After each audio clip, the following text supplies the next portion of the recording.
suis gynécologue, je suis expert auprès de la Cour d'appel de Fort-de-France et à ce titre, je suis réquisitionné régulièrement à chaque fois qu'il y a une plainte pour agression sexuelle sur mineurs ou sur femmes. Ça, c'était la une de France Antilles le 14 août 2015, vous voyez, c'est récent. Un viol tous les 3 jours, 128 viols, soit l'équivalent donc d'un viol tous les 3 jours. La presse dit pas toujours que des bêtises, mais vous allez voir que c'est un tout petit peu abusif. Mais il y a des choses qui étaient vraies dans cet article. Donc je vais vous parler des agressions sexuelles en Martinique, faire un état des lieux.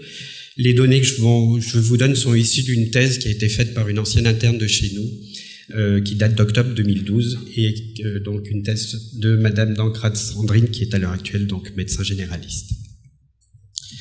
Il faut bien recadrer ce qu'on appelle agression sexuelle et les définitions, et en particulier la définition du viol.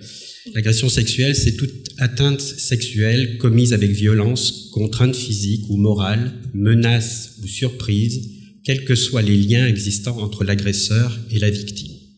Ça, c'est le code pénal et l'article 222. Et parmi ces agressions sexuelles, on différencie donc le viol, qui est un acte de pénétration sexuelle de quelque nature qu'il soit, commis par la personne d'autrui, par violence, contrainte, menace ou surprise.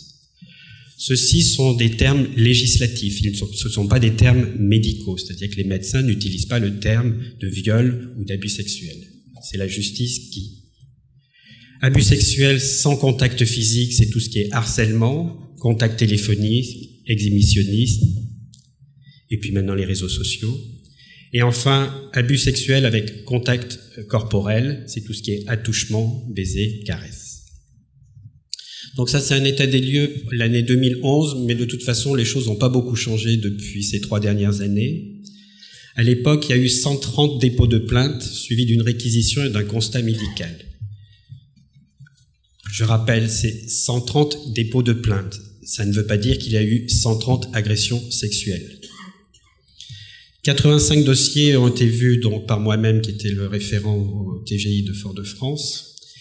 Il y a 14 dossiers qui ont été vus aux urgences gynécologiques de la MFME. Il y en avait 8 qui avaient été vus aux urgences pédiatriques, 21 qui étaient vus aux centres médico-judiciaires et 2 dossiers qui avaient été vus aux urgences de la MENA.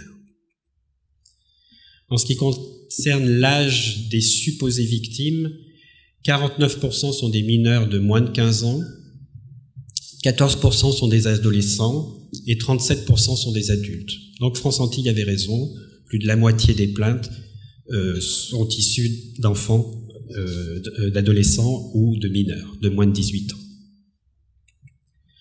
En ce qui concerne le sexe ratio, 92% des victimes étaient de sexe féminin et 8% de victimes étaient de sexe masculin.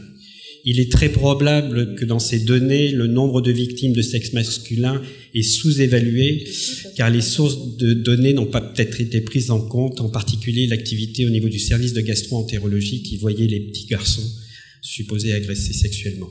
Et nous, on n'avait pas accès à ces données. Donc sur 108 dossiers sur l'année 2011, on en a exclu 22 parce que 6 dossiers ne correspondaient pas du tout à une agression sexuelle. Une femme ne s'était pas présentée à la consultation, 5 dossiers perdus, ça arrive, c'est l'hôpital, et 10 dossiers, l'anamnèse ou l'observation médicale faisait défaut.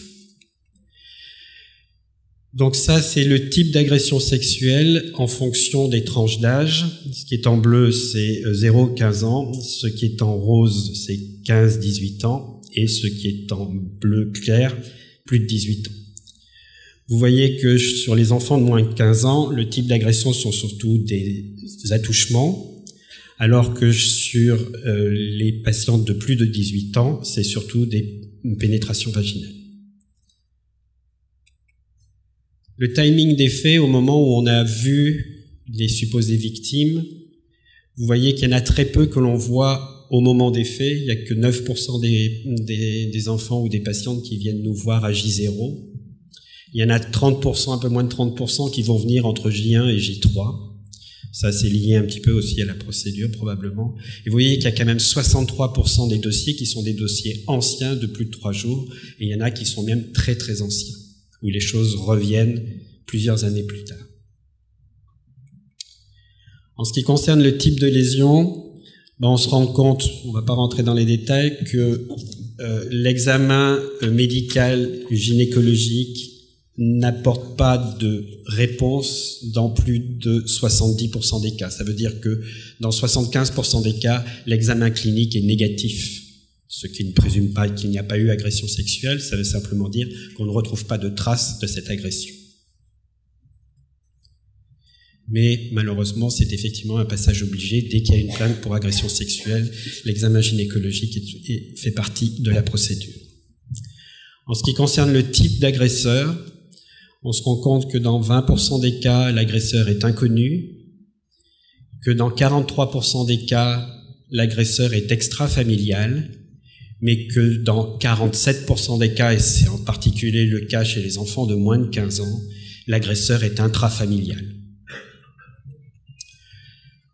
Voilà, en conclusion, comme ça on va récupérer un petit peu le timing, ça touche surtout les filles, mais probablement une sous-évaluation des agressions sur les garçons. La moitié des cas touchent des petites filles de moins de 15 ans. Les faits anciens, dans 63% des cas. On ne retrouve de lésions récentes à l'examen clinique que dans 22% des cas, et l'examen clinique est négatif dans 78% des cas. Et dans plus de la moitié des cas, il s'agit d'agressions intrafamiliales. Je vous remercie.